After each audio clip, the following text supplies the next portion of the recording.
Hello there, and thanks for joining me on another church visit. This time I'm visiting another Oxford Movement church near Aberystwyth.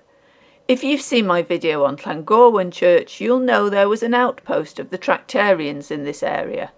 Its first vicar was Lewis Gilbertson.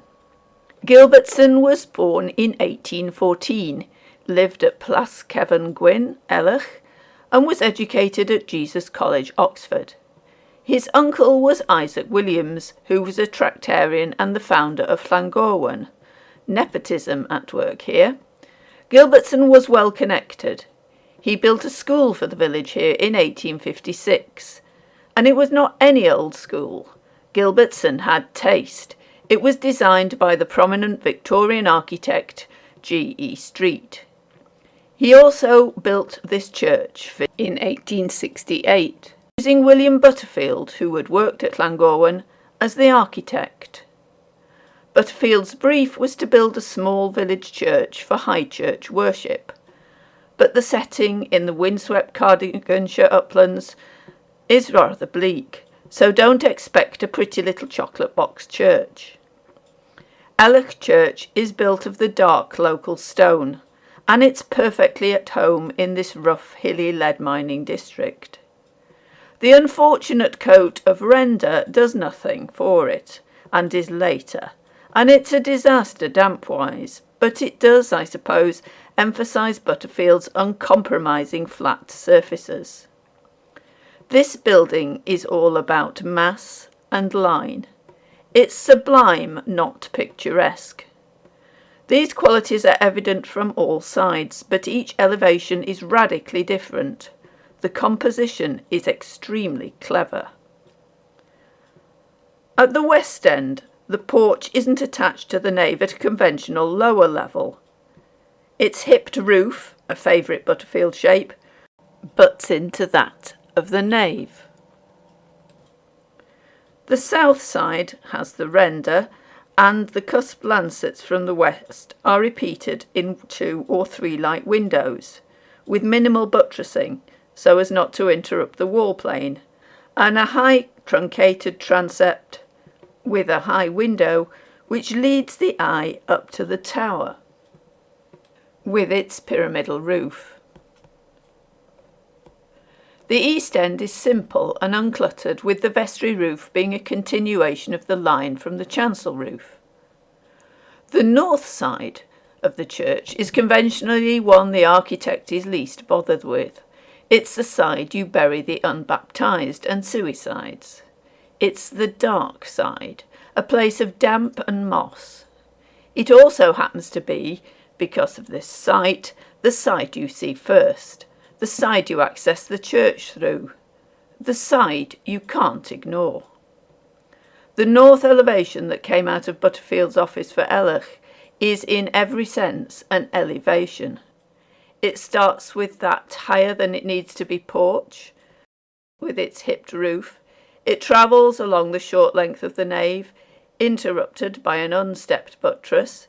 It breaks forward into a stair turret with another hipped roof, and then this unapologetically functional tall chimney on corbels, not the original pot obviously, which points to the hefty tower. It then goes back down to the priest door and steps down again to the vestry, the back office of the church, so the lowest point.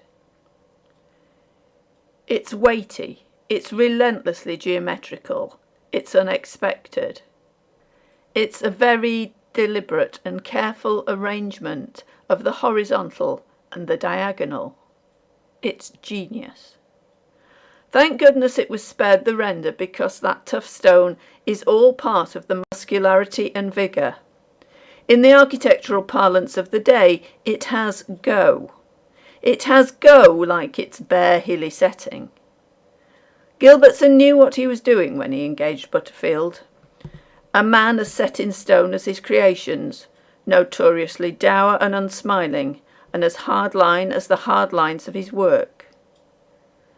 They shared the same high church outlook, though with Butterfield that had limits. He built All Saints Margaret Street, the prototypical perfect Victorian high church building, but then refused to worship in it because it was too ritualistic. It went so far up the candle, it singed its own creator. This place was different. The Welshness was always going to temper any Romish tendencies, as was the very real issue of what Gilbertson could afford. All Saints Margaret Street cost £70,000. Elerch cost £1,500. As we'll see when we go inside, that was almost entirely spent on its structure and not on its finish or interior. Geometrical Gothic was conveniently suited to low-budget church projects. Its spare detail, its lack of anything extraneous, means it's cheap, but it has punch.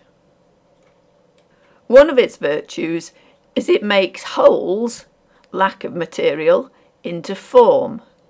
It thus makes nothing into something. The cusps tops of the lancet windows provide the unifying theme of the stalls, pulpit, altar rails, altar, and the sedilia.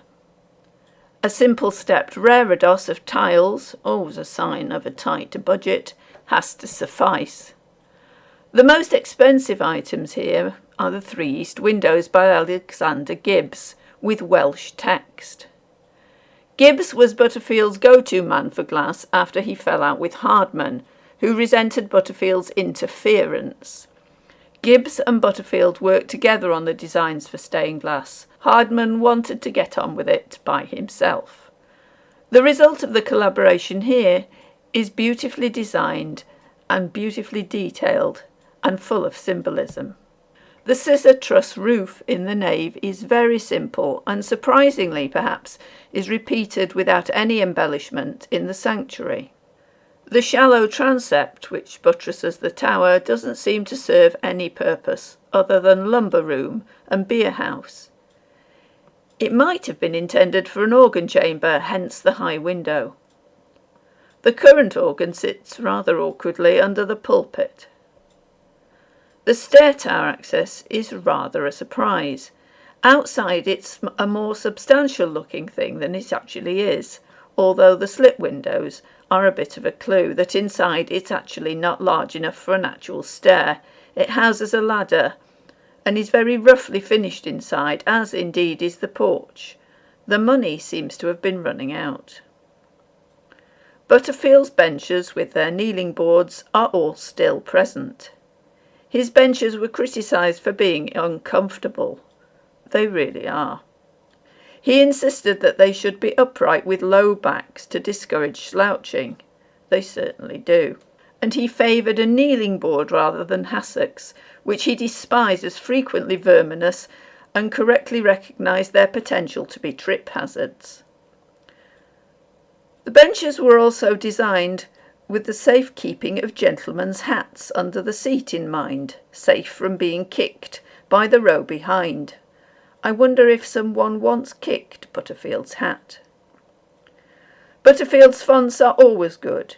He frequently used different coloured stone, and they come in a variety of forms, all were sculptural and substantial, and this is no exception.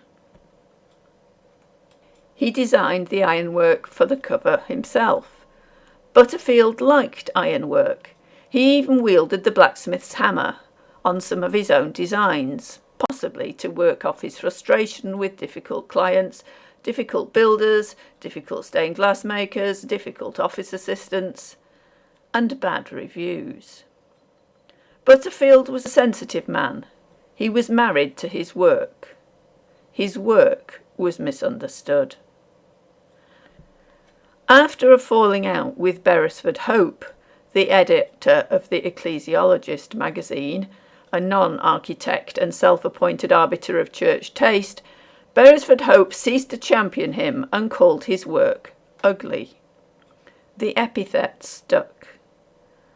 Butterfield did not design things to be ugly. He designed them to be strong, bold, meticulously planned and executed, and original. They were not copyism, they were modern Gothic. Not everybody got this. This is a good example of Butterfield's work. It's grade 2 star listed. It's also in a bit of a state. It has a damp problem.